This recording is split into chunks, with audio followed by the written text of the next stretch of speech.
Shalawam, shalawama, mes salutations pour ceux qui ne comprennent pas toujours. J'espère que vous allez bien. C'est le Johnny.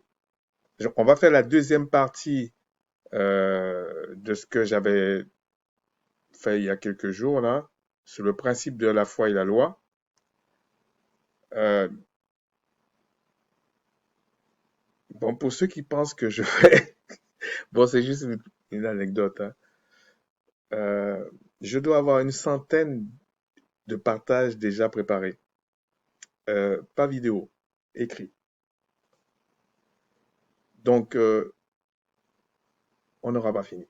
Ok, ça sert à rien pour ceux qui, pour ceux qui passaient par hasard là, qui disaient, non, non, le gars là, non, non, la loi sera toujours la loi. C'est comme ça.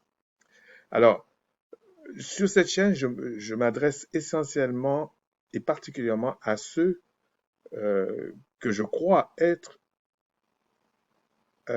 prévus selon la promesse du Créateur. Ok? Et certains vont dire, ouais, mais il dit ça pour que je reste regarder. Je vous assure que non. Je sais que par les temps qui courent, c'est difficile pour certains de comprendre qu'il y a des gens qui font des choses soit par amour, soit par honnêteté, selon ce qu'ils croient. Et il y a pas de truc caché derrière. C'est simplement pour pas que vous perdez votre temps. Ok? C'est comme ça. Euh, Puis pour le reste, j'espère que vous allez bien.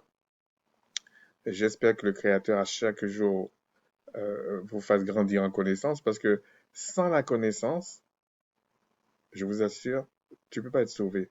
Alors, il y a des cas exceptionnels si c'est juste, on va dire, juste après 2 secondes d'un événement, ça peut arriver, oui, c'est vrai.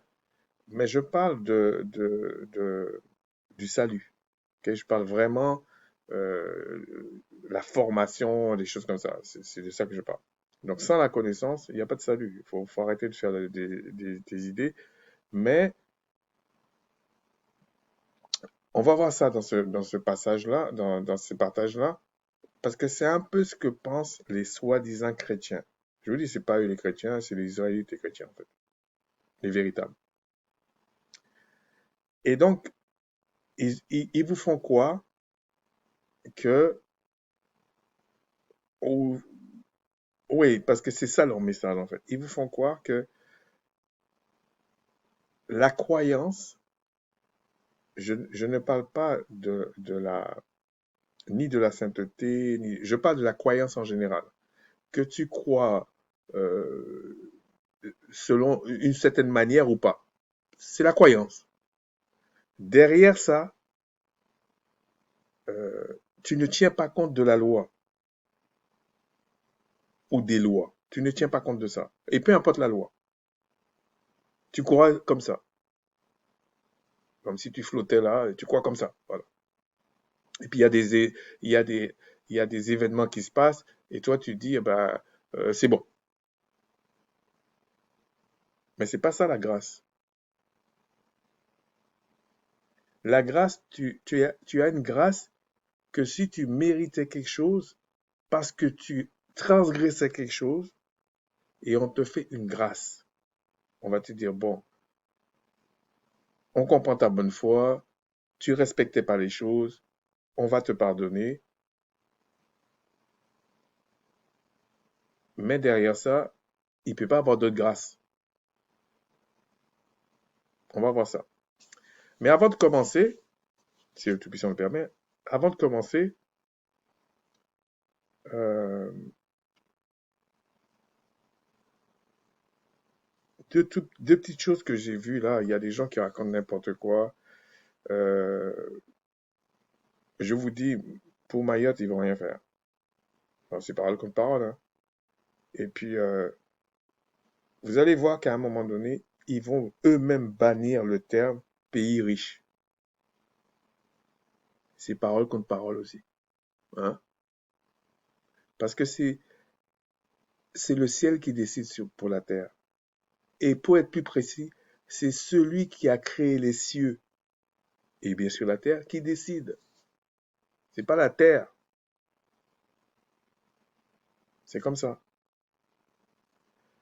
C'est comme par exemple, je vois par moment dans le soccer, dans le football, puisque c'est un sport apparemment très très populaire, surtout en Europe, et bon, qui est bourré de magouilles, hein, je vous dis tout de suite, comme tous les autres sports en fait.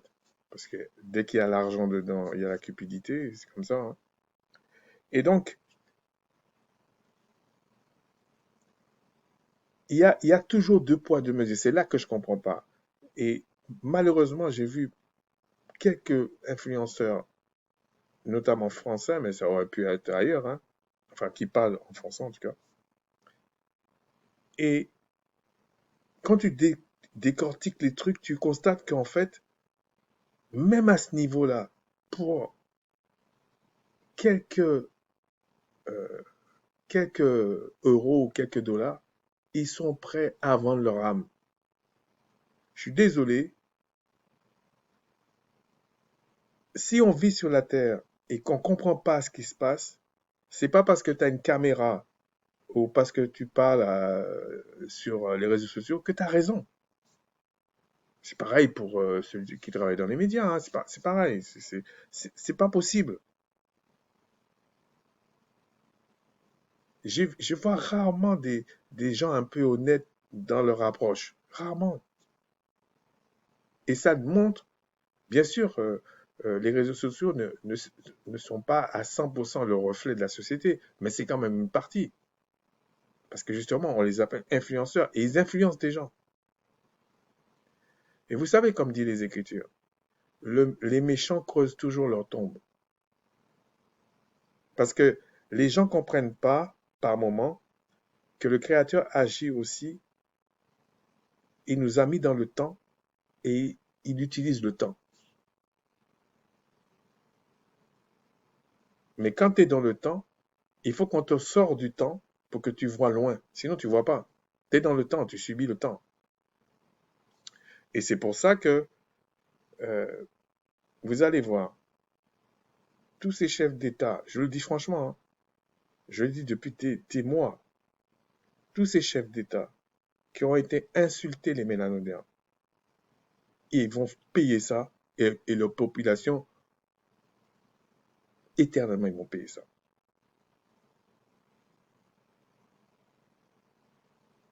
Parce que on est dans un temps où il faut payer ce que tu fais.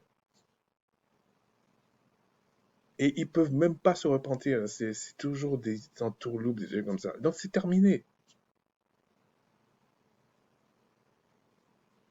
C'est pour ça que même dans les petites choses là, ils vont commencer à payer.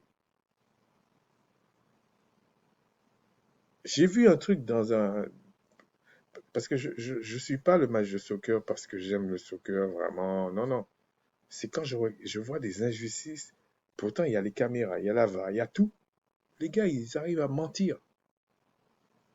Ils arrivent à le faire en plein jour. Mais ce qu'ils savent pas, c'est qu'ils creusent leur tombe. C'est tout. Et si on le reporte dans tous les domaines, c'est le même principe. Donc, pour les fameux chrétiens qui pensent que la loi n'existe pas parce qu'ils ont la grâce, ben, je ne sais pas s'il faut regretter ça ou applaudir ça, mais ils vont le payer aussi. C'est comme ça. Mais avant de continuer, oui, oui, et puis même ce qui se passe, je vous ai dit, le problème c'est l'Afrique, hein. Et derrière ça, c'est les Israélites. Ben, on verra. Tous les menteurs, tous ceux qui pensent qu'ils prennent l'histoire des autres, qui font les choses en catimini, c'est terminé. Comme on dirait dans un langage d'homme, là, c'est une question de temps. Mais c'est fini. C'est parole contre parole. Avant de continuer, euh, on va rappeler un petit principe, ok? Au commencement, Genèse 1:1, je vais aller vite parce que je l'ai déjà fait plusieurs fois. Non, pas, c'est pas ça que je voulais parler. Je voulais pas parler de ça, en fait. Je voulais parler de Genèse 1.1. Au commencement, là, c'est marqué Dieu créa les cieux et la terre, et la plupart des Bibles, bon, quel que soit en français ou en autre, ils mettent Dieu et ils mettent un D majuscule. Donc, si vous n'êtes pas trop bête là-dedans, vous allez dire, mais s'il met des majuscules, ça veut dire qu'il y a des dieux avec un petit D.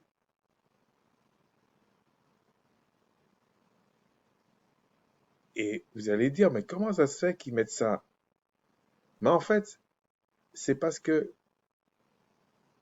c'est les Occidentaux qui se permettent de faire ça, en fait. Parce qu'ils regardent la société israélite, la vraie société israélite, pas les imposteurs qu'il y a là, à travers un paradigme grec, même gréco-romain.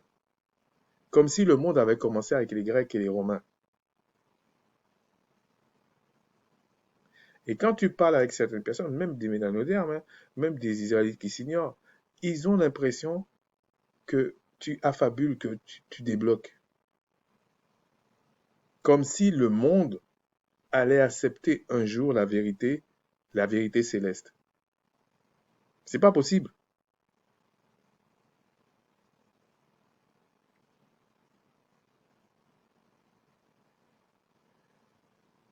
Donc, au commencement, Dieu créa les cieux et la terre. Mais vous allez voir d'autres passages, si vous allez en hébreu, qu'ils utilisent le même terme Dieu pour dire, par exemple, les dieux de l'Égypte. Et même là, ils trichent. Parce que le texte ne dit pas les dieux de l'Égypte, mais le Dieu d'Égypte. À ce propos, j'ai vu, il y a quelqu'un de ma famille qui m'a envoyé un court extrait d'un truc. C'était un Kamite qui parlait avec, il y avait une femme aussi. Euh, bon, c'était en audio. Très prétentieux, très arrogant. Et j'ai remarqué ça de certains Kamites. Pas tous, mais certains. Alors, il parlait en disant, mais Esdras, c'était un mélanoderme. Bon, il disait noir, je pense, mélanoderme.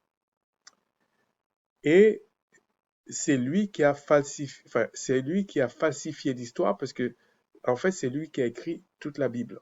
Ben, je suppose qu'il parle de l'Ancienne Alliance. Et il dit à un soi-disant chrétien, qui était largué en fait, hein, que oui, mais euh, vous parlez sans savoir parce que tout est faux, alors que en fait on a pris ça des Kamites en fait de l'Égypte. Je ne sais pas s'il parle du terme Kamite, mais il me semble qu'il parle de l'Égypte. Et il dit en fait que c'était des Égyptiens. En fait, toute l'histoire de la Bible, c'est l'histoire de l'Égypte. Et il cite certains écrits comme référence. Et là, je me suis dit, mais vraiment, euh, vivement que les temps finissent, quoi, parce que euh, même encore aujourd'hui, on voit certaines choses qui sont écrites, qui sont falsifiées dès l'origine. Et il y a même des choses qu'on peut voir aujourd'hui, qu'on peut comprendre ce qui s'est passé en fait. Bon, le fait de dire que Esdras est un mélanoderme, un noir,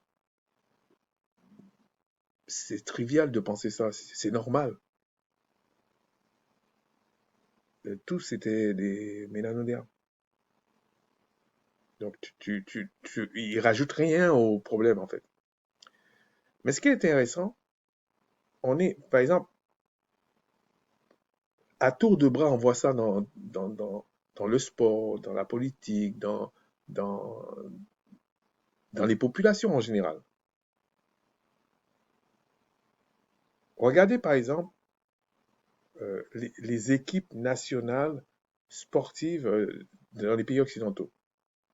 Ils n'ont pas peur de dire, oui, que l'équipe de tel pays, peu importe le pays, hein, Soit il y a la moitié de mélanodermes dedans, soit ils sont tous mélanodermes, tous des noirs. Et quand vous comprenez comment ça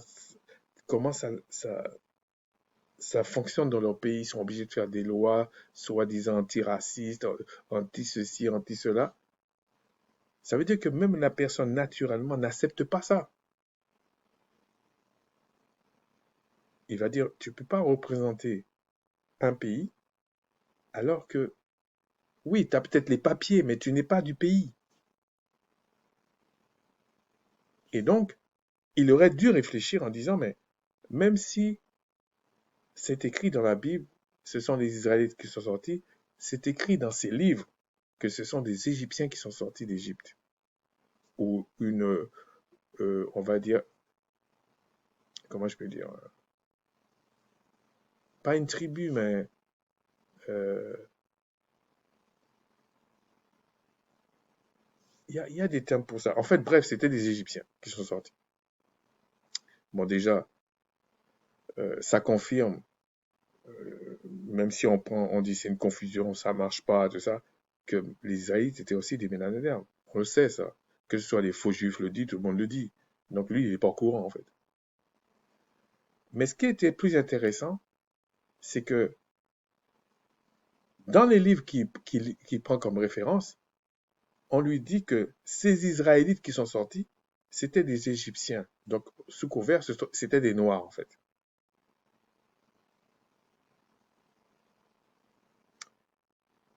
Mais on a le même principe encore aujourd'hui. On va dire, le gars, il est allemand, mais tu vas avoir un Noir en face de toi, parce qu'il a des papiers allemands. Anglais, canadien, américain, je sais pas moi, australien, italien, etc. Et même si tu lisais, on va te dire, l'italien ceci a fait ça, l'italien ceci a fait ça. Si tu n'as pas les photos, tu vas forcément croire, en plus avec des années après, tu vas forcément croire qu'il est locoderme, qu'il est blanc. Et il y a beaucoup de choses comme ça, même dans l'histoire récente, 2, 3 siècles, 4 siècles.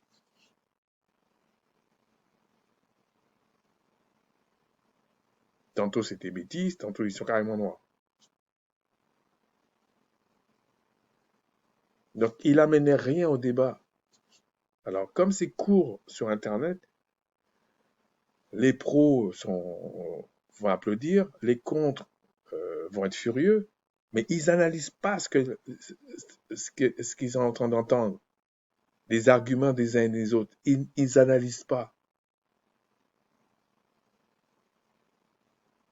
Tout ça pour dire qu'en fait, il y a cette façon de penser que c'est pas des Israélites qui sont sortis d'Égypte. Donc tout le reste est faux, évidemment, puisqu'il te dit c'est pas des Israélites. Ce sont des Égyptiens d'une région qui sont sortis, en fait, en gros. Ou du moins une catégorie d'Égyptiens.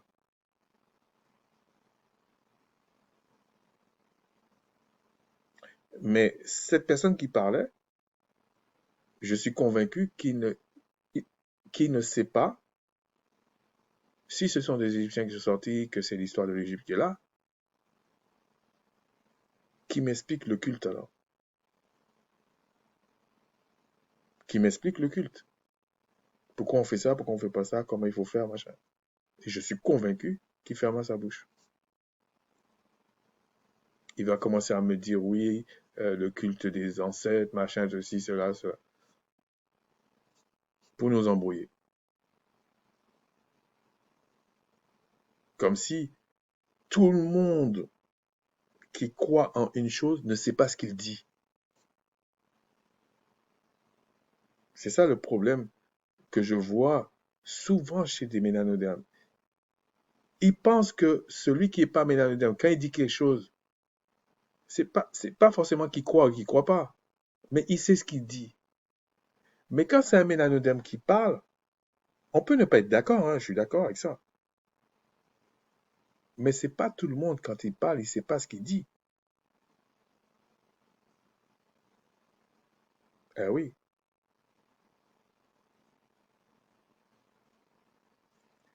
Donc, au commencement, Dieu créa les cieux et la terre. En fait, le Dieu là, c'est le même terme si on disait euh,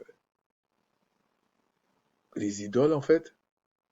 Les dieux d'Égypte, le dieu d'Égypte, le dieu de Babylone, c'est le même mot.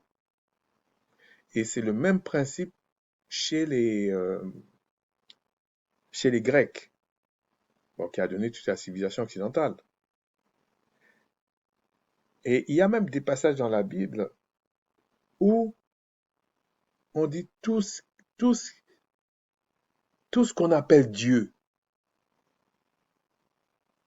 Donc déjà, quand il te dit tout ce qu'on appelle Dieu, bon, c'est pas l'objet de la vidéo parce que j'ai prévu de peut-être de le faire un peu plus tard, si le Tout-Puissant me le permet. Et donc, dès qu'ils vous disent, mais tout ce qu'on appelle Dieu, vous comprenez que cette civilisation-là a un concept des choses célestes flou.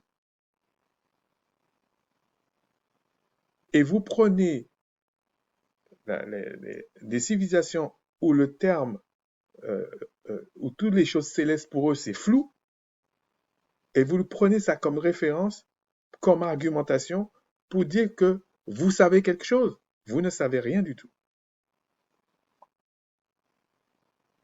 Peut-être que c'est pas fait pour vous. C'est tout, c'est comme ça. Donc ici, ils auraient dû dire au commencement, le créateur des dieux créa les cieux et la terre, par exemple. Si on devait garder la logique de leur conception grecque des choses.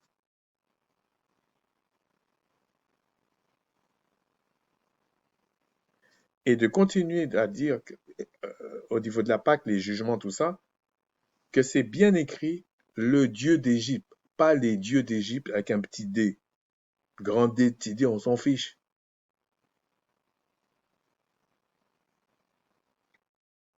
Puisque pour eux, c'est ce qu'on appelle Dieu. Pour eux, c'est pas, si vous voulez, dès que t'es céleste, en fait, t'es Dieu. C'est ça pour eux. Et c'est pour ça qu'ils ont introduit dans le catholicisme romain, le catholicisme n'existe pas sans rajouter le terme romain. Et là, ils vous annoncent allègrement que le Christ est Dieu.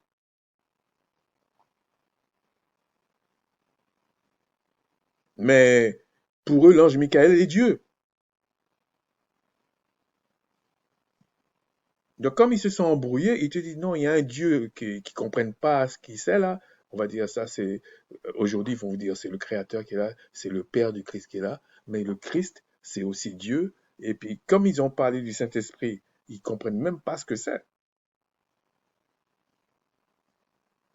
Parce que c'est l'esprit, on va dire comme ça, c'est comme, hein. Un jour, je vais entrer dans plus de détails si le Créateur me le permet. L'esprit qui est Dieu, en fait, on va dire comme ça, si on prend les termes grecs, vous comprenez la supercherie de ce qu'ils racontent ou l'ignorance de ce qu'ils disent. Et puis, tout ce qui existe, ce sont des poissons, y compris les humains, les terrestres, on va dire, pour être plus précis, les terrestres. Parce qu'il y en a certains, je ne crois pas qu'ils sont humains, mais on va dire les terrestres.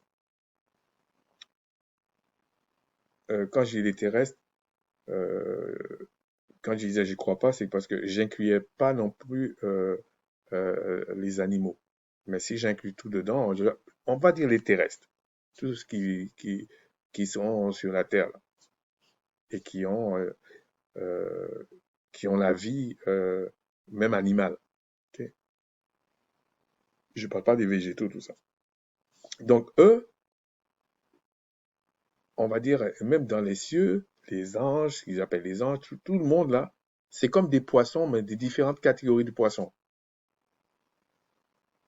Par exemple, la baleine n'est pas pareille que le petit poisson rouge, vous voyez? Mais ils sont tous dans l'eau. Et tous ne vivent pas dans les mêmes eaux, mais c'est quand même de l'eau. Il y a les rivières, il y a la mer, il y a l'océan, il y a des petits canaux, un petit canal, il y a le fleuve. Bon, bref, il y a tout ça. Et tous, ils vivent dans l'eau. C'est-à-dire, si tu l'enlèves de l'eau, ils meurent tous. Quand je dis l'eau, c'est un terme générique. Je mets l'océan, la mer, la rivière, le fleuve, tout, c'est de l'eau. Pardon. Et donc, ils peuvent pas exister sans l'eau. C'est impossible, en fait. C'est pareil, c'est le même principe avec le Créateur. Et pour être plus précis dans ce que je dis bien c'est une image que je donne. Certains endroits dans ces eaux-là, c'est ça le Saint-Esprit, l'esprit de vérité ou le oui du Créateur. Et le reste, c'est le non du Créateur, la négation du Créateur en fait. Et le Saint-Esprit, c'est ça qui entretient la vie éternelle. Alors que l'esprit du mensonge a pour but de t'amener à la mort, qui est une destruction totale, contrairement à ce que les gens pensent. Et cette destruction, elle peut prendre des siècles.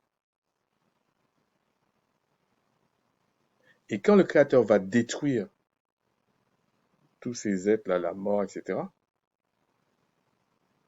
c'est pour ça que il y a toujours des gens qui chamaillent entre oui, mais l'enfer, c'est ils ont vu le feu, tout ça. Oui, oui, oui. Il va souffrir des siècles et des siècles. Ça ne veut pas dire qu'il y a pas une fin. Parce que dès qu'on dit des siècles et des siècles, il y aura une fin. Mais je ne veux pas rentrer dans cette sémantique, ok? Mais ça veut dire que le feu, c'est la souffrance. Et si on regarde ça, on va dire, mais si on prend une image sur la Terre, on met le mec dans le feu, il peut pas tenir, il peut pas, mais qu'est-ce qu'on peut vous raconter des inepties pour certains? Il peut pas rester des siècles, on va dire comme ça, même si on prend même une journée, dans le feu et vivre. Il souffre plus. Mais qu'est-ce qu'on a voulu expliquer dans les Écritures quand on vous dit l'enfer, c'est un feu éternel qui s'éteint pas? Oui. Mais qu'est-ce qu'on appelle le feu? Ah oui. Parce qu'il faut déjà se poser la question. Qu'est-ce que dans le cieux qu'on appelle le feu? Qu'est-ce que sur le plan spirituel on appelle le feu? C'est pas le feu là, qu'on voit là, les flammes, tout ça là. Mais lui, dans la vision, il voit des flammes.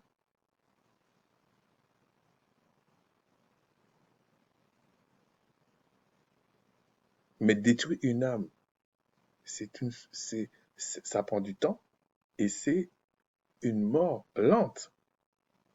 Ça peut prendre des siècles. C'est tout. C'est une mort horrible. Pourquoi? Parce que le Créateur juge. Tout a un prix. Alors certains diront, c'est sûr, ça va venir, hein. Oui, mais j'ai pas demandé l'avis, c'est quand même dégueulasse et tout ça. Non, mais là, il faut qu'on se mette d'accord. Le Créateur, il est souverain. C'est tout. Oui, tu as le droit de te plaindre, mais c'est tout ce que tu peux faire. Puisqu'il dit dans Lamentation, c'est lui qui ordonne le bien et le mal, et ce qui te permet de faire, qui est légitime pour lui, c'est que tu te plains de tes propres péchés. Et le péché, c'est la transgression de la loi. Donc tous les fameux chrétiens qui ne le sont pas, qui vous font croire que euh, la grâce, c'est vous allez obtenir une grâce parce que quand on dit la loi, c'est ce que le Créateur est et qui dit. C'est-à-dire que c'est intrinsèque à lui. C'est comme si tu es chez toi et puis tu dis, moi, j'aime pas telle chose, et puis tout le monde veut te faire subir ce que tu n'aimes pas chez toi. Tu vas dire non? Tu vas dire non. Ben, le Créateur, c'est comme ça. Il dit non, c'est non. Et en plus, tu ne peux pas vivre, tu ne peux pas exister sans son esprit. Mais avant que, même si c'est l'esprit du non qui sort en toi, qui sort de la personne, je parle de quelqu'un qui n'est pas né d'esprit, qui sort, qui n'est pas né de l'esprit de vérité, je parle. On enlève l'esprit. Ça sort pas comme ça, hein. Ah non, non, non, non, non, non, non. Donc, tu as le temps de comprendre ce que c'est la colère du Créateur, en fait. Tout doit se manifester. Donc, ici, ce que je voulais dire, c'est que le Créateur n'est pas pluriel, comme on dit. C'est faux. Parce que c'est son esprit qui tient tout vivant, d'une certaine manière. Qui tient tout, qui donne à tous les êtres l'existence.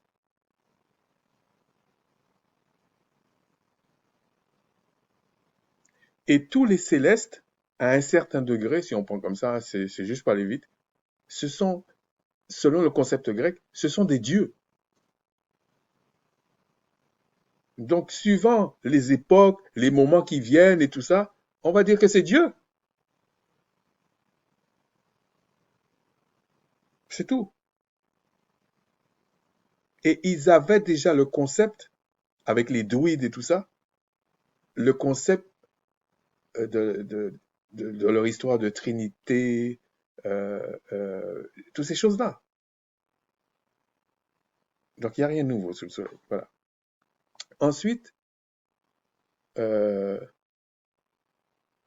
bon, j'ai déjà cité Lamentation, et on va continuer maintenant. Donc, j'espère que tous ceux qui ça intéresse pas, vous avez dégagé, et franchement, je ne dis pas ça pour que vous restez. Bon. On va continuer ce qu'on avait commencé, le principe de la foi et de la loi. Parce qu'on a l'impression, avec les personnes quand ils parlent, que la foi euh, se dissocie de la loi. C'est-à-dire que la foi, c'est une croyance. Et même, ils ont des expressions, chacun sa foi. Mais quand ils disent dans la Bible, chacun sa foi, celui-là est faible dans la foi, est-ce qu'ils parlaient de la même chose d'aujourd'hui? Bien sûr que non. Bien sûr qu'ils ne parlaient pas de la même chose. Le paradoxe de plus on va aller vers la fin, oui, la connaissance va augmenter pour ceux qui doivent être sauvés. Mais la connaissance, bien sûr, il y aura la connaissance orgueilleuse qui va augmenter, c'est-à-dire la connaissance technologique, scientifique, des choses comme ça. Mais aucun d'eux ne peut créer quelque chose qui reste éternel. C'est la mort, c'est ça la mort. Seuls ceux qui vont être animés par l'esprit de vérité, et il y a des conditions, rentrent dans la vie éternelle. C'est ce que Christ a dit. C'est tout. Donc, on va aller dans la suite là. Alors, je vais essayer d'aller un peu vite.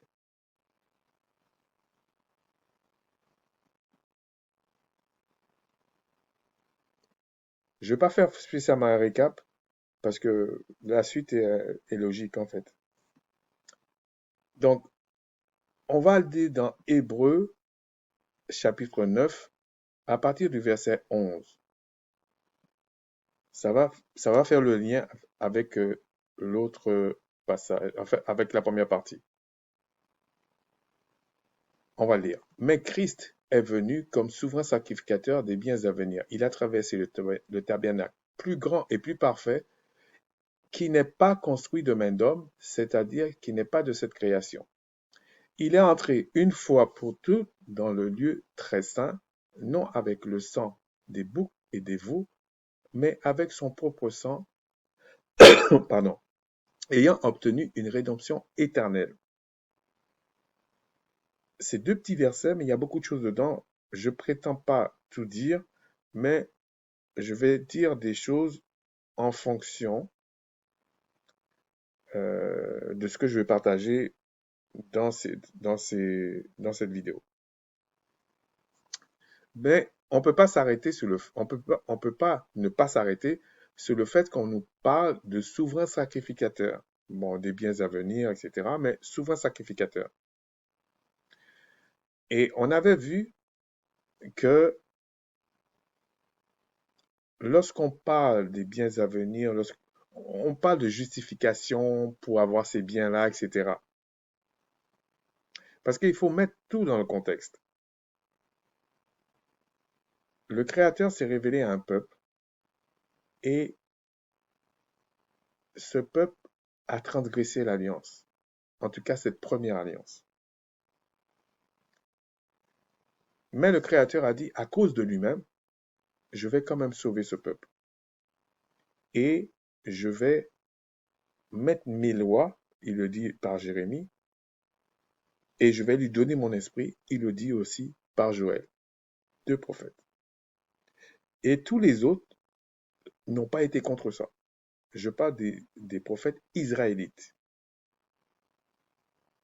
C'est pour ça que euh, bientôt, même les fous là, ils vont se faire confondre, comme un soleil en plein midi. C'est parole contre parole. Mais il y en a. En fait, le problème qui se passe dans notre monde ici sur la Terre, c'est que ce n'est pas ceux qui se montrent tout le temps, vous voyez, à la télévision, qui sont à la tête des. C'est pas eux on va dire, c'est pas eux les grands. C'est pas eux qui dirigent réellement. Ceux qui dirigent réellement là, vous les voyez pas en fait. Ils vont pas venir à la télévision, ils vont pas se présenter comme ça dans les élections. Ils vont pas faire ça. Pourquoi ils vont faire ça? Ils n'ont pas besoin de ça. Et c'est eux vraiment la postérité du diable. C'est eux.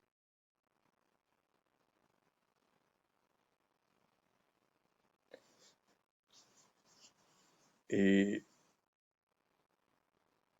je pense, dans ce siècle-ci, j'aurais pas aimé être à leur place. Parce qu'ils savent que c'est fini. Alors, on vous dit Christ est venu comme souverain sacrificateur des biens à venir. Souverain sacrificateur, ça signifie quelque chose de bien précis. Et le fait qu'on dit souverain sacrificateur, c'est qu'il rentrait quelque part. Et on vous dit qu'il est rentré une seule fois. Il ne peut pas rentrer là comme ça. Même s'il est le Christ, il ne peut pas rentrer là comme ça. Donc pour tous ceux qui disent, mais Christ est Dieu, il était ceci, il était cela, il était ceci, il était cela, ça veut dire que même lui-même, il vous dit qu'il va vers son Père et il ne peut pas rentrer tout le temps là. Et je vais même vous dire quelque chose, mais je ne veux pas rentrer dans les détails.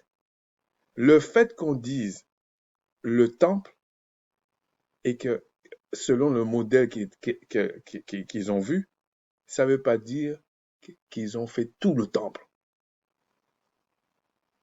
Ça, c'est ton interprétation à toi. Je peux faire quelque chose selon le modèle qu'on m'a montré, mais ça ne veut pas dire qu'on m'a montré tout le temple. Déjà, on te dit par principe, tu ne peux pas voir le Créateur et vivre.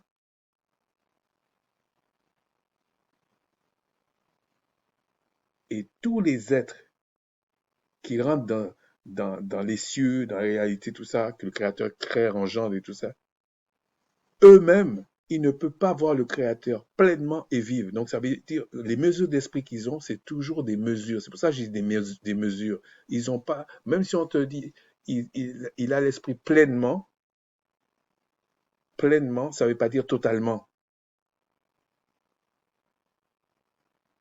Le Créateur ne partage pas certaines choses. Il est souverain. Bon. Et le souverain sacrificateur rentrait une fois. Bon, je ne veux pas entrer dans trop de détails, mais c'est bien pour cette raison-là que Christ est mort et ressuscité à plus de 30 ans, pas avant. Mais un autre jour, on en parlera. C'est parce que déjà dans la loi, ça veut dire que même là, Christ a respecté la loi. Alors les gens vont dire oui, mais il y a des passages, on dit 25 ans, les Lévites, l'autre c'est 30. Oui, d'accord. Mais je parle ici du souverain sacrificateur, je ne te parle pas des sacrificateurs. Ok? Et en plus, on les formait avant de servir. Donc il y a des textes qui vont dire à 25 ans, ça dépend ce qu'ils font. Par exemple, si c'était pour porter tout ça, 30 ans. Mais il y a d'autres choses, c'est 25 ans. Donc parce qu'il faut les former. Ok? Il faut les former. Donc, même là, Christ a respecté la loi. Mais toi, tu viens, enfin, c'est une façon de parler, mais toi, tu viens, tu dis, non, j'ai la grâce et la loi est caduque. Et puis quand on te met en face de certaines réalités, là, tu dis, non, là, je vais respecter cette loi-là, mais cette loi-là, non, non. Et le seul argument qu'ils ont, souvent, c'est de dire qu'on on doit pas faire, on doit pas euh, faire des sacrifices d'animaux. Mais les sacrifices d'animaux, c'était pour la justification. C'était pour te justifier pour quelque chose. Ça te, ça te, euh, tu n'étais pas euh, exempté de pratiquer la loi. D'ailleurs, c'était même pas le peuple qui faisait les sacrifices, c'était les Lévites.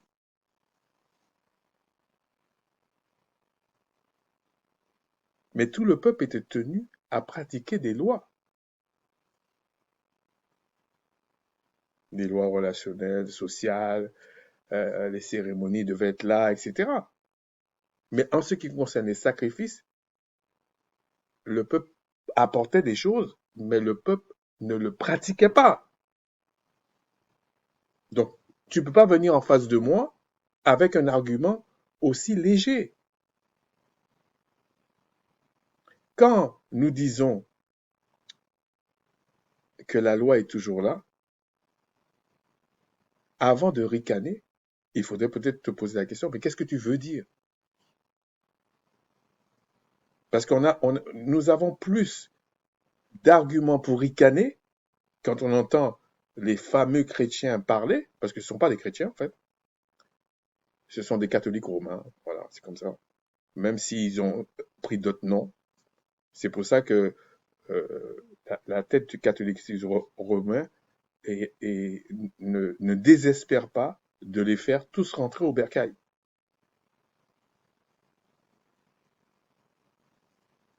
C'est qu'il y a une raison, ils ne sont pas tous dingues. Hein. Bon. Donc on vous dit, mais Christ est venu comme souvent sacrificateur des biens à venir. Il a traversé le tabernacle qui est plus grand et plus parfait, qui n'est pas conçu d'un homme, c'est-à-dire qui n'est pas de cette création. Donc là, on vous annonce la vraie chose par rapport à une image. Oui, mais on vous dit, il faudrait peut-être savoir ce que c'est un souverain sacrificateur. Et qu'est-ce qu'il faisait et pourquoi il y avait une utilité d'avoir un souverain sacrificateur.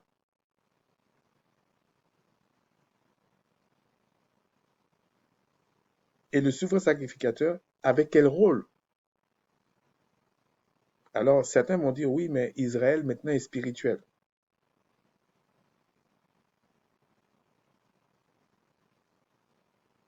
Mais même dans le principe du salut, le salut est pour des êtres humains. C'est-à-dire qu'il y a un humain qui est physique et puis il jaillit jusque dans la vie éternelle, dans les choses d'esprit, et puis précisément d'Esprit Saint. Donc, si on garde le même principe, il ne peut pas avoir Israël spirituel qui sort, qui est en dehors d'Israël physique ou terrestre. Ça n'a aucun sens. Alors, les gens peuvent toujours le croire, mais concrètement, ça n'a pas de sens. Les gens vont dire, oui, mais regarde, il y a quand même des miracles là, machin, parce que il y en a qui ne se découragent pas. Mais je vous ai donné l'image du poisson qui est dans l'eau. Tu as des poissons de rivière, des poissons des océans, des poissons ceci, des poissons cela. Mais ça ne veut pas dire que tout le monde est dans l'océan où tous les poissons peuvent vivre dans telle partie de la mer ou telle partie de la rivière. Non? Si tu n'es pas fait pour la vie éternelle, tu ne peux pas tenir dans la vie éternelle. C'est comme ça. Bon, on vous dit, il est rentré une fois pour toutes dans le lieu très saint. Donc, il est rentré une fois pour toutes, ça veut dire qu'il peut pas, il va pas rentrer d'autres fois. Donc, le Christ que vous dites, qui est le Créateur, lui-même ne peut pas rentrer là où il est. Il est rentré une seule fois.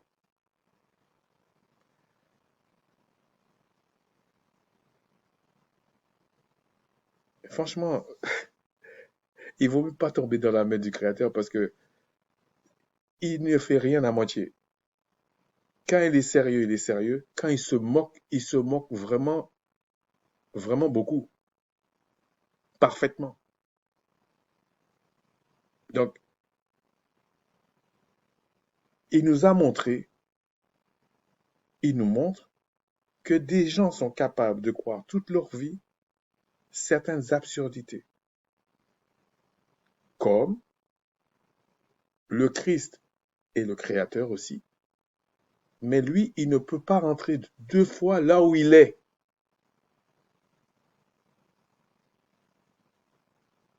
Il rentre une seule fois. Et pourquoi il rentre une seule fois? Parce que celui qui est le Créateur de toutes choses, l'Esprit, ne lui permet pas. Il rentre une seule fois pour quelque chose.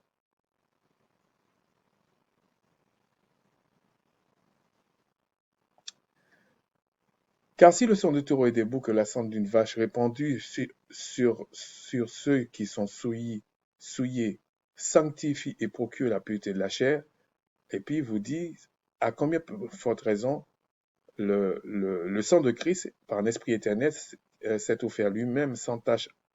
Vous voyez, encore c'est un terme générique, s'est offert lui-même à Dieu.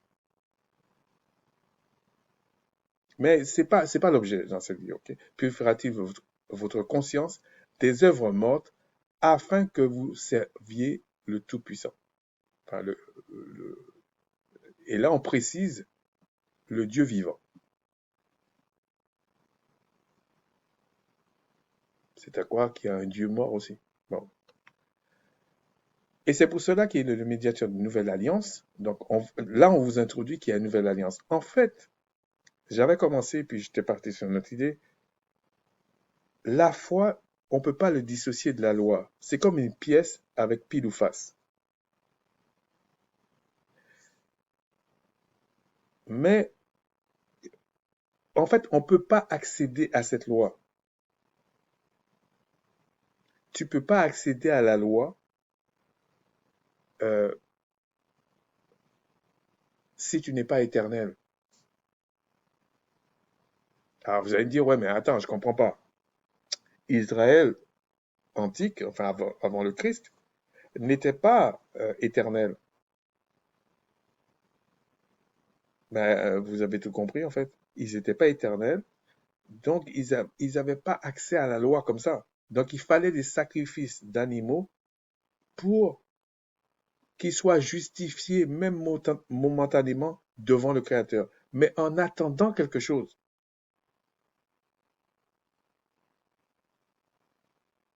Donc ils avaient une alliance qui les garantissait 120 ans maximum, mais pas la vie éternelle.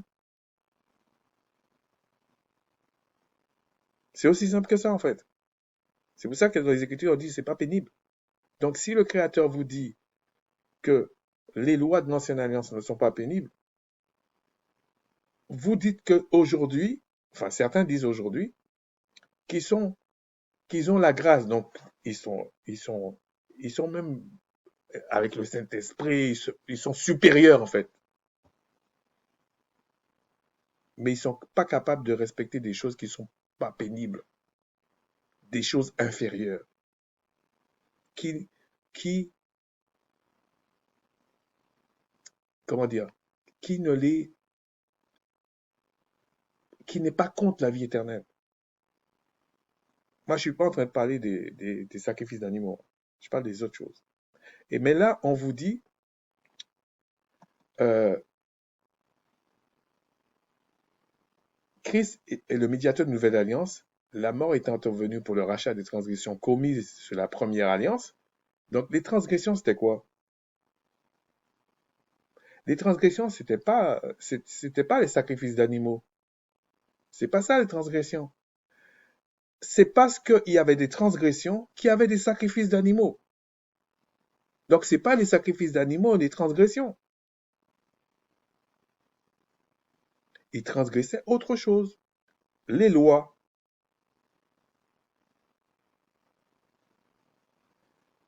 Ceux qui avaient été appelés reçoivent l'héritage éternel qui leur avait été promis. Donc, on ne peut pas parler de nouvelle alliance sans tenir compte de la première alliance ou d'une alliance précédente. C'est impossible. Vous ne pouvez pas, aujourd'hui,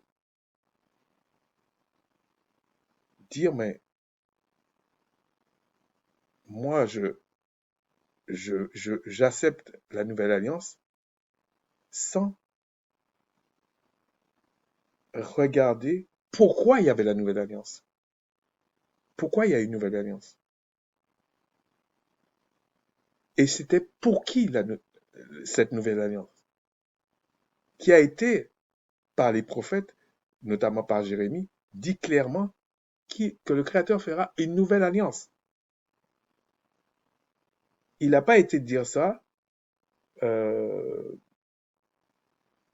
à des étrangers d'Israël.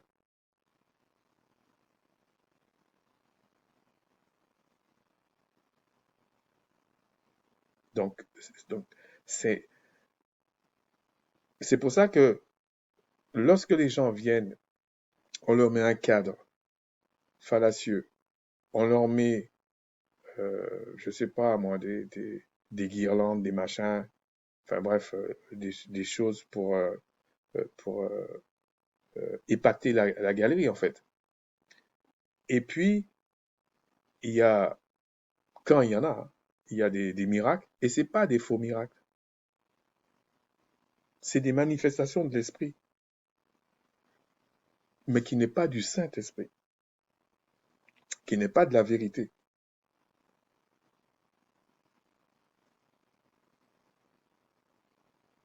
C'est pas parce qu'on vous fait ça, là, et je vous dis, il n'y a pas que l'esprit de vérité qui guérit. Non, non.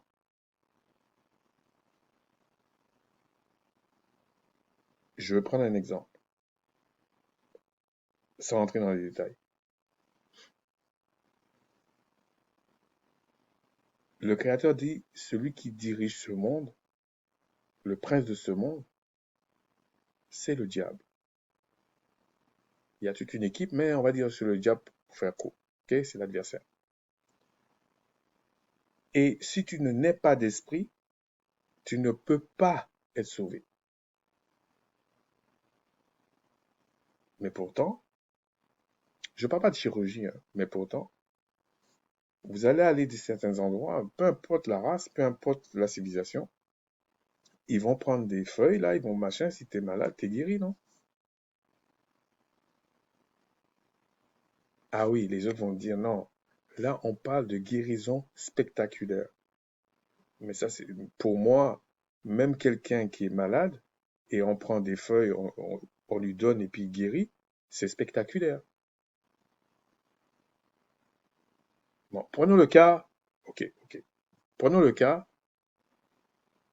où on ne connaît pas les feuilles. Pardon. Parce que c'est ce qui se passe.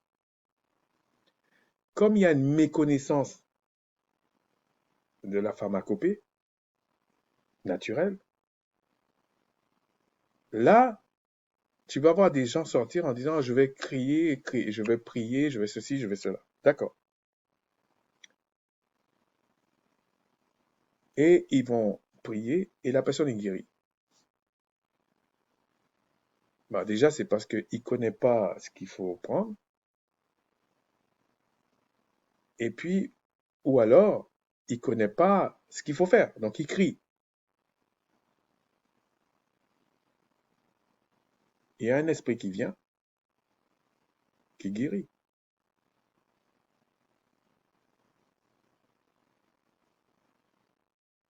Et on va dire, ah, c'est spectaculaire. Ce que les Écritures disent par rapport à la guérison avec le Christ, c'est qu'on vous dit que Christ a payé la dette pour lorsque tu vas invoquer le Créateur au nom du Christ, que l'Esprit Saint, l'Esprit de vérité, va agir pour te guérir. C'est pour ça qu'il est dit, dans les meurtrissures de Christ, vous êtes guéris de toutes les maladies et toutes les infirmités. Parce que ça, c'est le oui du Créateur. C'est lui qui s'engage à dire ça. C'est pas nous les humains.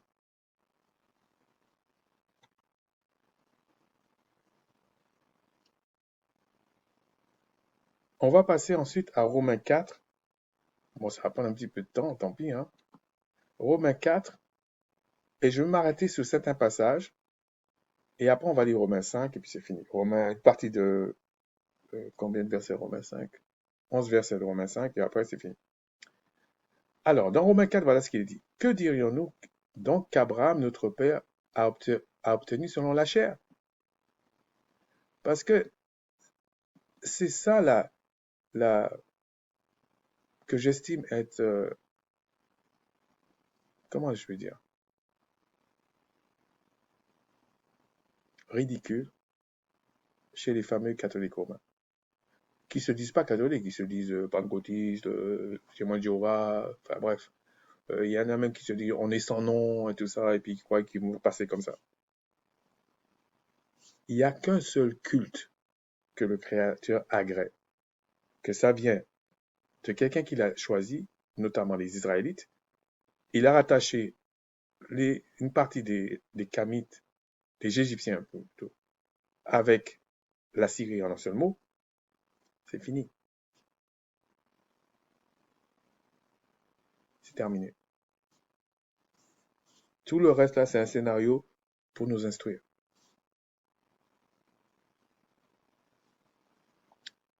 Donc on vous dit qu'Abraham, notre père, a obtenu par la chair. En fait, c'est cette polémique-là qu'on voit chez les fameux chrétiens.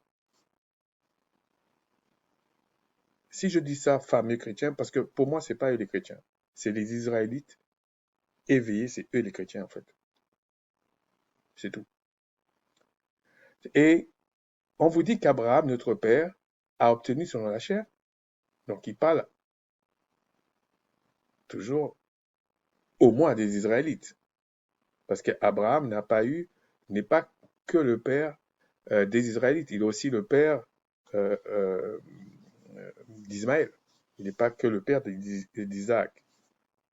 Si Abraham a été justifié par les œuvres, il a sujet de se glorifier et non devant, mais non devant le Tout-Puissant. C'est-à-dire que tu ne peux pas te justifier devant le Tout-Puissant. Donc j'espère que vous comprenez. Mais il le dit, il aurait pu se glorifier auprès des gens et tout ça. Mais Abraham ne peut pas. Parce que vous allez voir la supercherie que ces personnes utilisent pour faire croire qu'Abraham n'a pas a été justifié parce que il a été justifié sans la loi parce que la loi ne sert à rien. C'est ça leur idée en fait. Car que dit les Écritures? Que dit l'Écriture? Abraham crut au Tout-Puissant et cela lui fut imputé à justice. Euh, on va dire que cela lui a été attribué à justice. Euh, on a tenu compte de ça comme un acte de justice en fait. Or, à celui qui fait une œuvre, le salaire, une œuvre ici, c'est comme un travail, quelque chose comme ça. Le salaire est imputé, donc le salaire est donné, est dû, non comme une grâce, mais comme une chose due. Une grâce, c'est comme si tu n'as pas fait le bon truc, mais je te paye le salaire quand même. Je prends un exemple. C'est comme si on te paye un mois de salaire. Mais la condition, c'est que tu viennes tous les jours au travail. Non, un mois de salaire avec les primes et tout ça. Voilà, c'est ça. Avec les primes, pour que vous compreniez. Avec les primes et tout ça. Admettons, tu gagnes, je sais pas, un salaire 3 000 dollars, et puis tu as des primes de 2 000 dollars. Okay? Donc ça te fait 5 000. Mais, mais tu dois avoir de l'assiduité et puis quelques autres trucs qui sont liés au fait que tu sois au boulot. Peut-être parler avec des collègues. Enfin, je prends des trucs faux, c'est pour vous expliquer. Enfin, tu as certaines conditions. D'accord. Mais ce mois-ci, soit tu es venu 15 jours, ou t'es venu, ou le mois t'es venu 15 jours, ou 2 jours, ou pas du tout. Parce que tu avais un empêchement. Soit tu étais malade, soit, je sais pas, il y a quelque chose. On va dire, pour être simple, tu étais malade. Et même si tu vas voir le médecin, qui justifie que tu étais malade, les 2 000 dollars de prime, tu les as pas.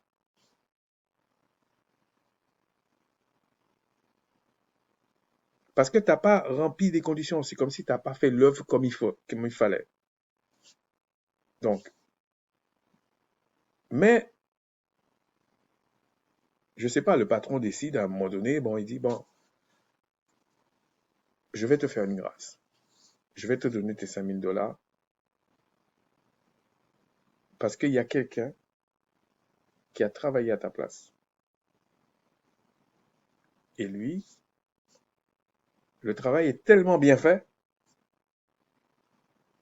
que non seulement je lui donne mes 5 000, mais je peux donner à d'autres personnes 5 000. Parce qu'il a fait le travail comme si le travail de 10 personnes, par exemple.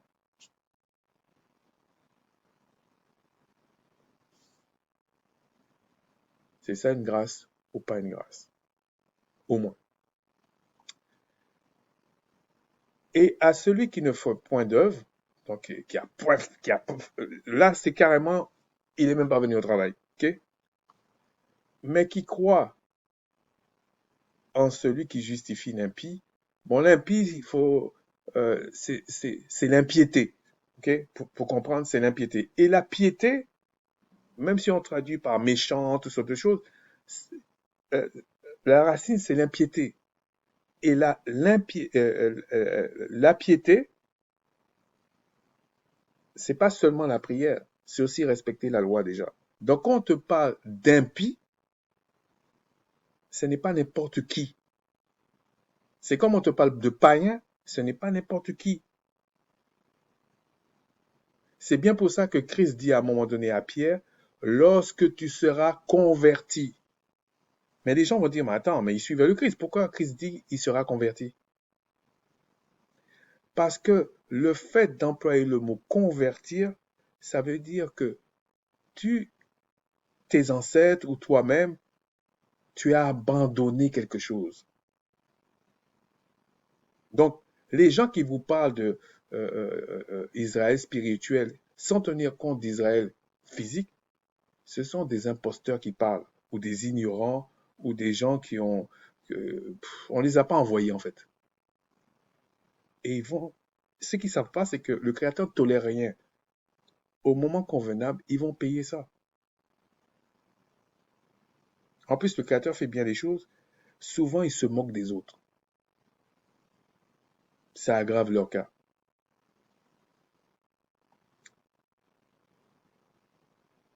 Euh, on vous dit, mais celui qui n'a point fait d'œuvre, qui a rien fait, qui n'a pas obéi aux choses, aux lois, pour en mettre dans le contexte, mais qui croit en celui qui justifie l'impie, qui croit que celui qui justifie, celui qui a dérespecté ses lois, sa parole, il croit en lui. Donc, quand on dit sa foi, cette confiance qu'il a en celui qui peut sauver sa tête, on lui dit, ah ben, sa foi lui est imputée à justice. Ça veut dire que sa foi, en fait, cette confiance qu'il a en cette personne, ça va le justifier. Ça va l'empêcher d'avoir la tête coupée en gros. Si on prend des caricatures.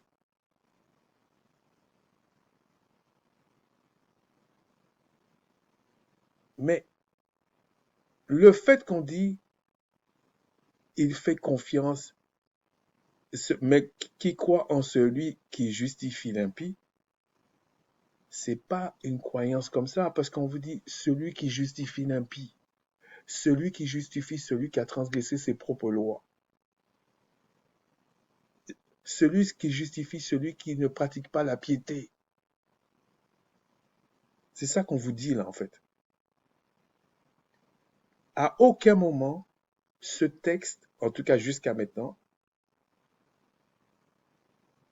vous parle d'une grâce qui ne tient pas compte de la loi. Dans un premier temps, on vous parle bien d'une grâce qui ne tient pas compte de la loi, mais ça ne veut pas dire que la loi n'a pas son importance. Je vais vous donner un exemple. J'avais déjà parlé de ça, mais on va revenir sur ça. Regardez dans Hébreux 10, voilà ce qu'il dit, Hébreux 10, 26.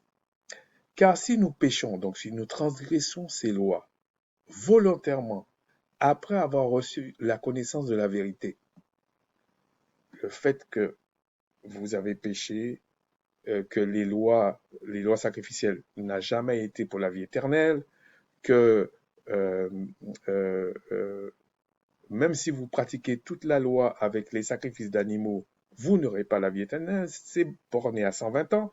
Et si vous voulez accéder à la vie éternelle, eh ben, il faudra considérer les lois telles quelles et sans qu'il y ait aucune, euh, comment je peux dire, c'est comme si il y aura aucune excuse pour avoir la vie éternelle. C'est tout. On vous dit que si tu transgresses maintenant volontairement, que maintenant on t'a enlevé l'épée sur ta tête, on t'a enlevé la condamnation qu'il y avait sur ta tête, il ne reste plus de sacrifice pour le péché. Il ne reste plus de sacrifice qui va te permettre d'avoir une grâce. Pourquoi? Parce qu'on a vu bien dans Hébreux 9 que Christ est rentré une seule fois pour que le Créateur agrée le fait qu'il va t'enlever le péché dans l'âme maintenant. Sinon, c'est niette.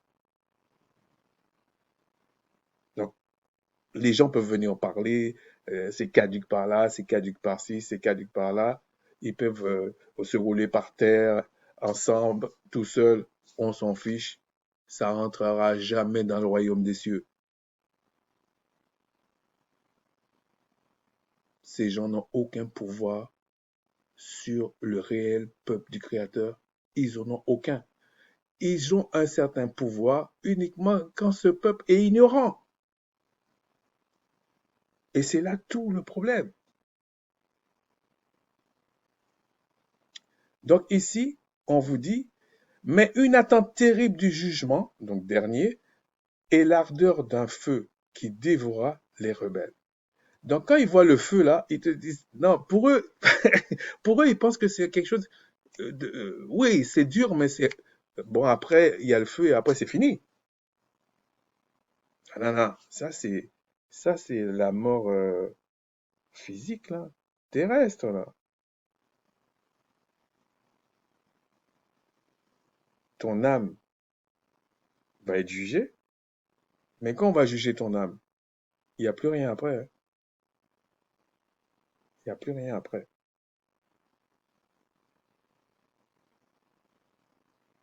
Et c'est pour ça que les disciples ont dit à Christ, mais qui va être sauvé? Qui? Parce que quand vous entendez les gens parler, à tort a raison, hein, Israël ou pas, hein, ignorant ou pas ignorant. Ils parlent des fois avec une légèreté de quelque chose qui est terrible. Et la même bouche est en train de vous dire, mais le Créateur, il est redoutable, il est terrible. Mais est-ce qu'il est conscient de ce qu'il dit? Et certains vont venir dire, non, c'est un plaisantin là. L'autre va dire, non, moi j'ai le message le message renouvelé, je sais pas quoi là. Nous, nous disons ce que nous savons, c'est tout.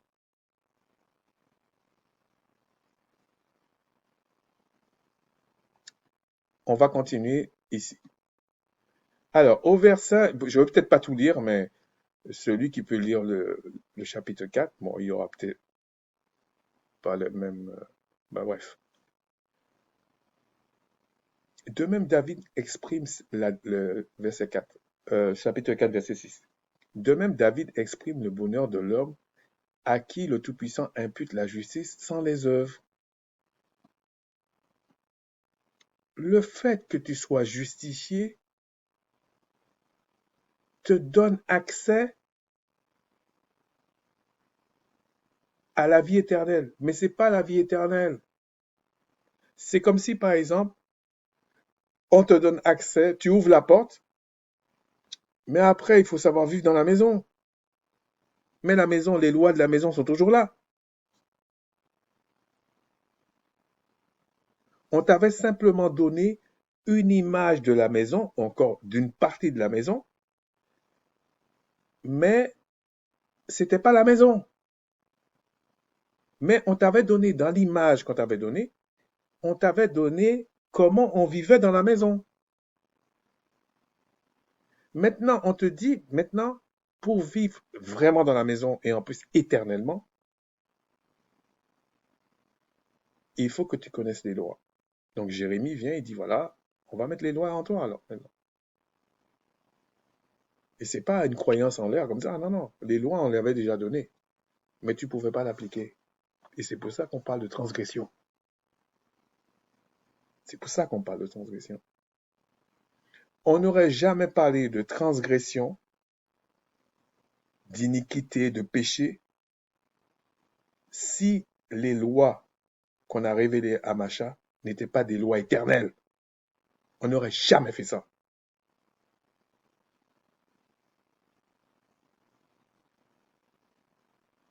Donc ne croyez pas que c'est caduque. C'est parce que l'homme naturel, l'homme en général, qui est bourré de péché, ne peut pas pratiquer, il peut pas pratiquer les lois puisque on te dit qu'il est déjà un pécheur, donc il ne peut pas avoir la vie éternelle. Pour qu'il ait droit à la vie éternelle, il faut que on le justifie, parce que c'est déjà foutu. Maintenant qu'on l'a justifié, il faut faire quelque chose, pour le coup, un réel miracle saint, pour qu'il soit capable de pratiquer ses lois. Mais à aucun moment, le fait que le Créateur a justifié Abraham, si on va aller plus vite là, euh, comment je peux dire, euh, le fait, on peut le prendre à n'importe quel niveau, le fait qu'Abraham a cru, cela ne l'exemptait pas de pratiquer la loi. C'est deux choses différentes. Le fait que Abraham a cru, cela l'a justifié pour pouvoir pratiquer certaines choses. Alors certains vont dire oui, tu joues sur les mots. C'est vrai, c'est vrai. Je reconnais que les choses sont très très proches. Mais ce que je veux dire, c'est que Abraham ne peut pas vivre éternellement sans pratiquer la loi. C'est ça que je veux dire en fait. Regardez, heureux sont deux, sont heureux sont heureux ceux dont les iniquités sont pardonnées et les péchés sont couverts. On parle toujours des transgressions de la loi. Heureux l'homme à qui le Seigneur n'impute pas son péché. Et dès qu'on parle de péché, sachez qu'on parle de la loi sans les lois sacrificielles. Parce que les lois sacrificielles, je le répète encore, avaient sa nécessité que si on transgressait les lois.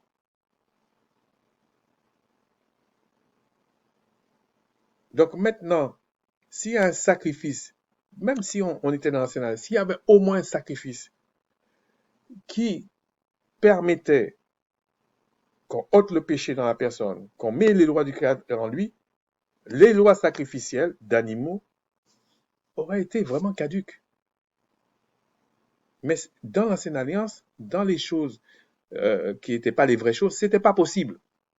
Alors les gens ont dit, ouais, mais tout est possible par le Créateur. Mais quand on te dit tout est possible par le Créateur, c'est selon ses lois.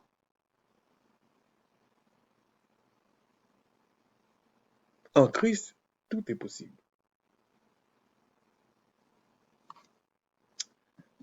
Ce bonheur n'est-il pas pour les circoncis ou est-elle également pour les incirconcis?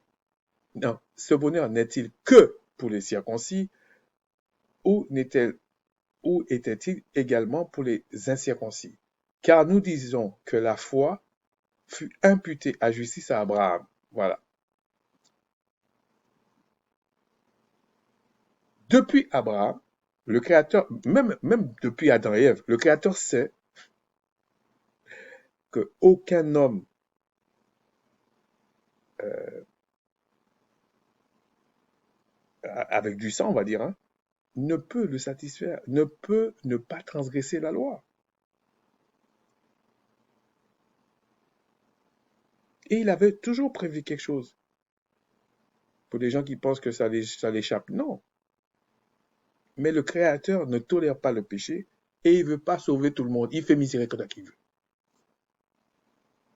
Vous dites qu'il est méchant, pas méchant. On s'en fout en fait. C'est lui l'existence.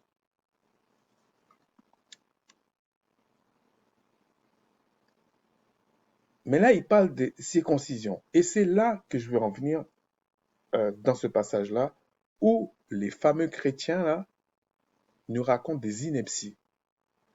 Même le texte en lui-même ne parle pas de ce qu'ils disent. Ici, on est en train de parler, on n'est pas en train de parler. euh, la première chose, c'est que quand on parle d'Abraham, la foi et tout ça, on a tendance à associer cette foi qu'on parle d'Abraham au fait il a obéi pour sacrifier Isaac, qu'il n'a pas fait d'ailleurs. Heureusement d'ailleurs, mais le Créateur n'en a jamais demandé ça. Mais pourquoi on dit qu'Abraham est le père de la foi? Il y a une raison très simple. Le Créateur a tenu compte et a donné à Abraham déjà son aval dès qu'il a dit à Abraham de quitter Ur en Chaldée, qu'il s'appelait encore Abram. C'est ça la référence de quand on dit Abraham crut. C'est pas uniquement et c'est pas quand on dit Abraham crut, on te donne des exemples qu'il a fait. Il a cru, d'ailleurs c'est une des raisons pourquoi on n'a pas tenu compte du fait qu'il a été euh, euh, après Agar. C'est pas un arrangement des Écritures, ça. Non, parce qu'on on a tenu compte de quand il est parti de Ur en Chaldée avec Sarah et tout ça. C'est ça que le Créateur a tenu compte. Le reste, c'était pour le faire grandir.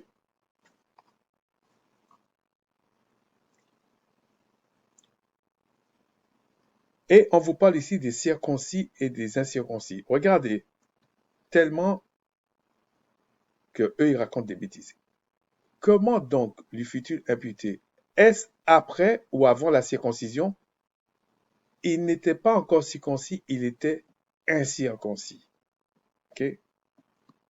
Et au moment où il donne son fils et que le Créateur dit non et lui met un agneau, une chèvre à la place pour le sacrifice, Abraham à ce moment-là était circoncis. Je reprends. Si, pour comprendre ce verset ici, on vous dit qu'Abraham était, du coup, Abraham était le père des incirconcis et des circoncis parce que sa foi a été imputée à justice et on vous dit ici qu'il n'était pas circoncis. C'est quand il partait de Ur en Chaldée. C'est pas au moment du sacrifice d'Isaac, qui n'est pas un sacrifice. L'intention de sacrifier Isaac, pour être tout à fait honnête. Mais le Créateur tient compte de ton intention. C'est pour ça qu'il écrit comme ça. Donc ici, bon, je crois que je vais arrêter ça là ici. Je vais passer au chapitre 5. Regardez, hein, je vais quand même le finir. Et il a reçu le signe de la circoncision comme sceau de justice, de la justice qu'il avait obtenu par la foi quand il était incirconcis. Pourquoi ils disent ça ici? C'est pour mettre les choses dans l'ordre chronologique. Il est parti de Ur en Chaldée. À un moment donné, on lui a demandé la circoncision. Ensuite, on lui a demandé son fils, etc., etc., etc. Si vous voulez, le Créateur a révélé à Abraham les choses de façon graduelle. Ou du moins, la promesse qu'il lui a faite quand il est parti de Ur en Chaldée, le Créateur lui a révélé les teneurs et les aboutissants au fur et à mesure.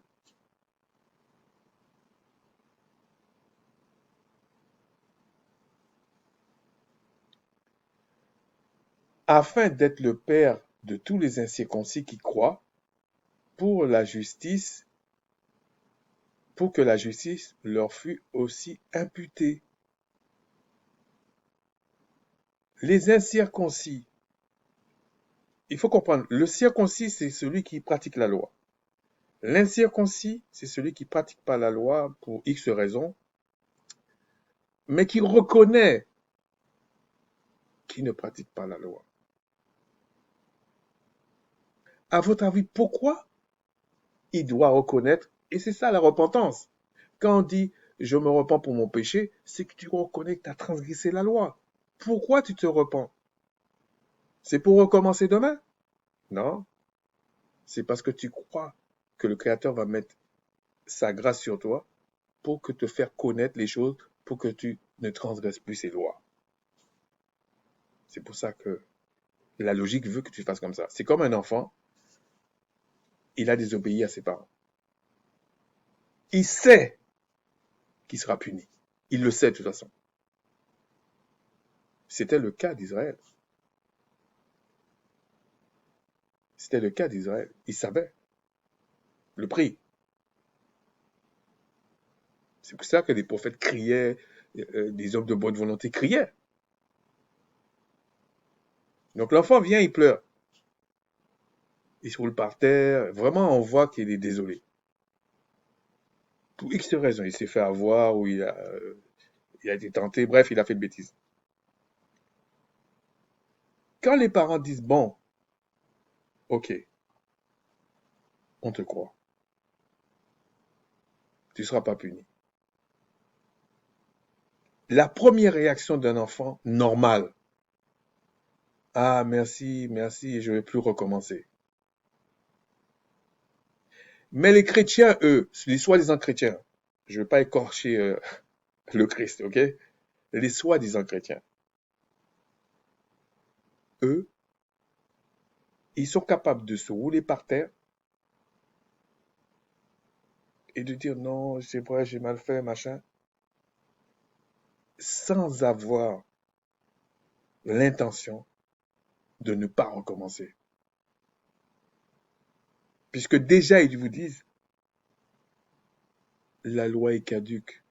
Donc ça veut dire, c'est comme si l'enfant, il a fait une bêtise, il se roule par terre, tout ça, mais qui dit jamais à ses parents, je regrette d'avoir fait ça et je veux plus recommencer.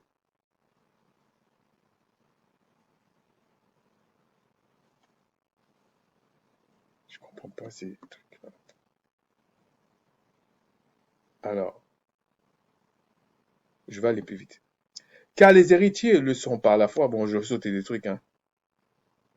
Ok. En effet, ce n'est pas par la loi que l'héritage du monde a été promis à Abraham ou à sa postérité. C'est par la justice de la foi. Quand il dit la justice de la foi, c'est parce que tu as cru. C'est parce que tu crois que le Créateur a le pouvoir, il existe, sa loi est parfaite, etc., etc. D'ailleurs, si tu penses qu'il est parfait, pourquoi tu penses que ces lois sont devenues caduques? Ces lois ne peuvent pas être caduques, il est parfait. Ces lois sont parfaites. Et c'est ce que l'apôtre Paul disait. On pense qu'il dit un coup ça, un coup ça. Il dit non, la loi est parfaite. Mais il est pas en train de parler des lois sacrificielles. Ça, il sait que c'est pas parfait.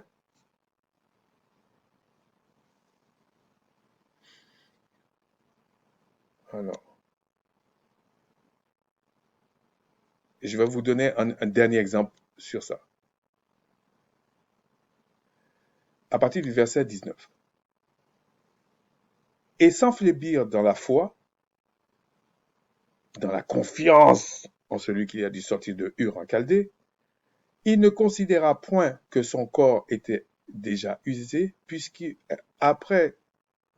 avait près de 100 ans et que Sarah n'était plus en état d'avoir des enfants. Il ne douta point par incrédulité au sujet de la promesse du Tout-Puissant, mais il fut fortifié par la foi, donnant gloire au Tout-Puissant. Et ayant la pleine conviction de ce qui était promis,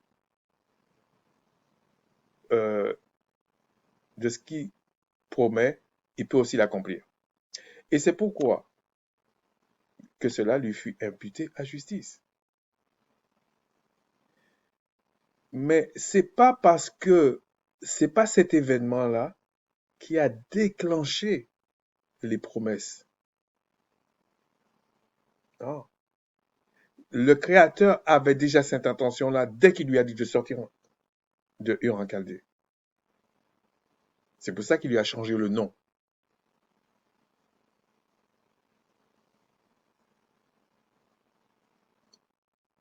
Mais ce n'est pas à cause de lui seul qu'il est écrit que cela lui fut imputé. Il dit c'est à cause de nous et tout ça. Bon. Cet événement-là, si vous voulez, c'est un exemple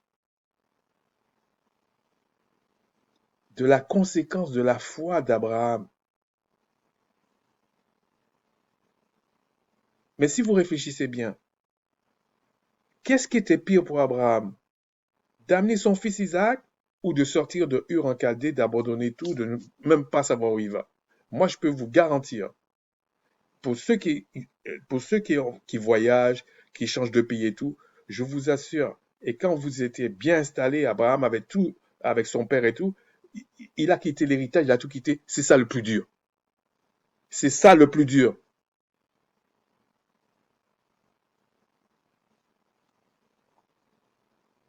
Je me demande même s'il n'y avait pas la grâce du Tout-Puissant, je ne sais pas comment Abraham a pu gérer Sarah. Surtout que Sarah était même partie avec des terrains bêtes, des idoles de ses parents. Je ne sais pas comment Abraham a géré ça. Il fallait vraiment la grâce du Créateur pour calmer tout le monde.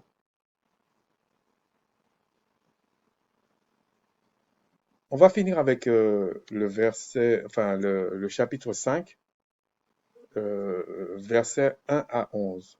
Alors je vais le lire, je vais essayer de le lire d'un trait en fait. Ah, mais c'est quoi ça? Alors, étant donc justifié par la foi, donc la foi c'est la confiance en le Tout-Puissant, nous avons la paix avec le Tout-Puissant par notre Seigneur le Christ. Nous avons la paix. Pourquoi il dit ça? C'est parce que la guerre, celui qui transgresse les lois du Créateur, le Créateur dit depuis l'Ancienne Alliance, c'est que cette personne-là le hait. Et lui aussi, il hait cette personne.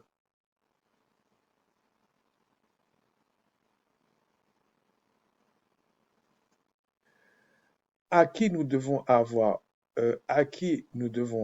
d'avoir eu par la foi accès à cette grâce.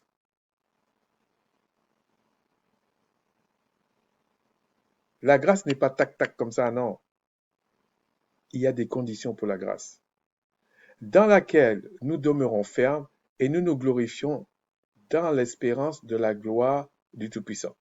Non seulement il y a des conditions, mais pour que tu aies la vie éternelle, ça peut choquer quelqu'un, hein. Je m'en fous.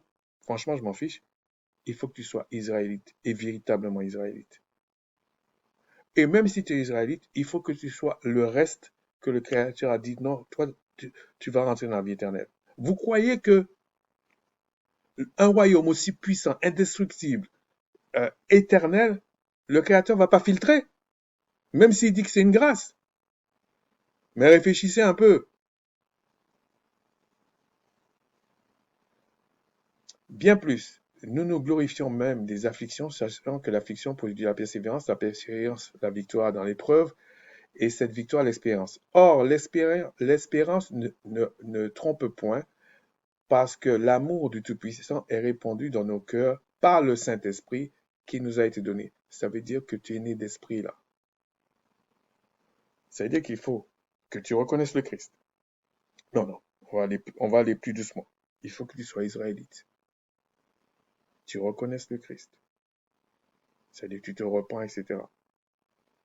Que le Saint-Esprit vienne, te donne un cœur nouveau. Il faut que tu sois né d'esprit. Les choses commencent. C'est pas les fables qu'on vous raconte là. C'est faux. Et je suis témoin de ça que c'est faux. Car lorsque nous étions encore sans force, Christ, au temps marqué, est mort pour des impies. Impies. Il est mort pour des gens qui ne pratiquaient pas la piété.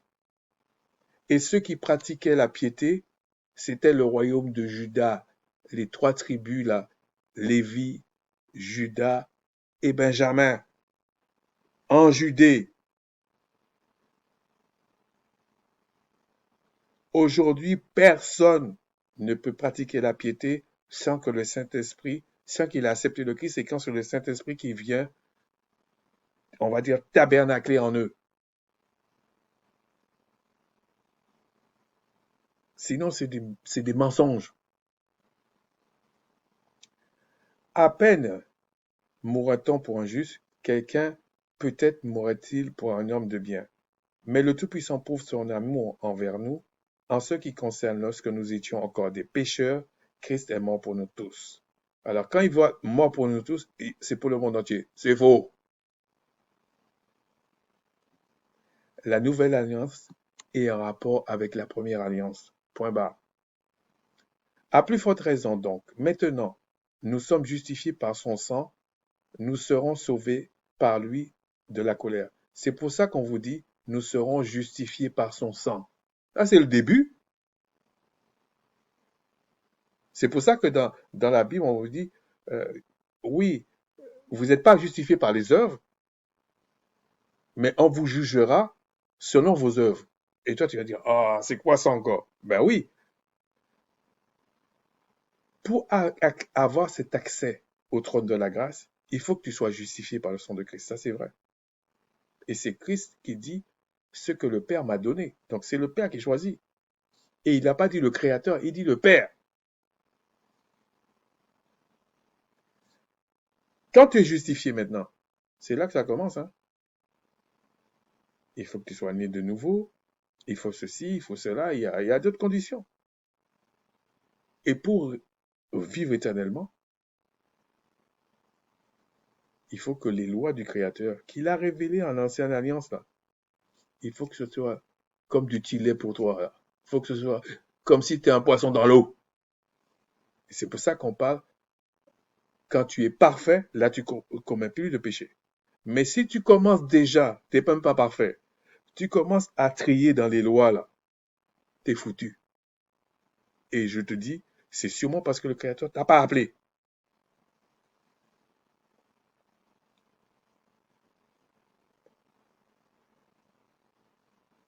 Et non seulement, je vais finir, pour nous. À plus forte raison donc, maintenant que nous sommes justifiés par son sang, serons-nous sauvés par lui de la colère. Vous voyez la colère, cette colère-là, c'est une colère parfaite. Personne ne va s'échapper. Car si, lorsque nous étions ennemis, nous avons été réconciliés avec le Tout-Puissant par la mort de son Fils, ça veut dire qu'il t'a déjà prévu. Depuis l'ancienne alliance, il t'a déjà prévu. Depuis le jardin d'Éden, la postérité de la femme écrasera la tête du serpent, écrasera la postérité du diable. Et il y aura guerre entre les deux postérités. Mais on ne parle pas des petits gens là. À plus forte raison, étant réconciliés, nous serons sauvés par sa vie. Et non seulement cela, mais encore nous nous glorifions en le Tout-Puissant par notre Seigneur le Christ. Bon, quand vous comprenez quand il dit par notre Seigneur le Christ, parce qu'il est rentré une fois dans le lieu saint. Là, on justifie là. et il a obtenu la justification et il est ressorti. Et quand il est rentré justifié, les 12 tribus d'Israël, il avait les vrais noms des 12 tribus d'Israël sur des générations, sur lui là.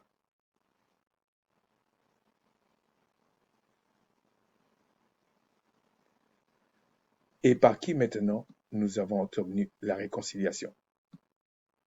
Bon, là, il parle de la globalité de la chose. Et tu ne peux pas vivre éternellement en ayant le péché, en justifiant le péché, en applaudissant le péché. Et quand l'apôtre Paul dit même, quand il dit manger de tout ce qui a au marché, je vous dis, il n'a même pas réfléchi. Si Paul était là, il a dit, ouh là là là là, mais vous êtes tordus, cette génération-là. Je suis convaincu que Paul n'a jamais pensé à manger n'importe quoi.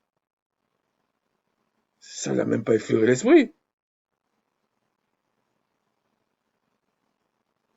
Sur ce, je vous dis, shalawama, shalawam. Je ne sais pas de quoi on va parler les autres, parce que j'ai un sujet que je voudrais faire, mais je suis pas convaincu qu'il faut que je le fasse, parce que c'est deux sujets liés, mais à chaque fois, ça me résonne dans la tête.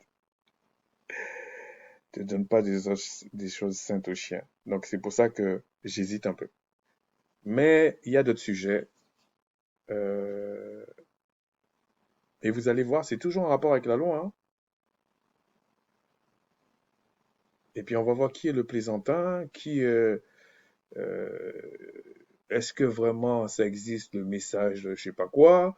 Est-ce que c'est euh, Paul seulement qui avait le message de la grâce? Qu'est-ce que c'est la grâce, etc. Vous allez avoir votre idée. Sur ce, je vous dis, shalom.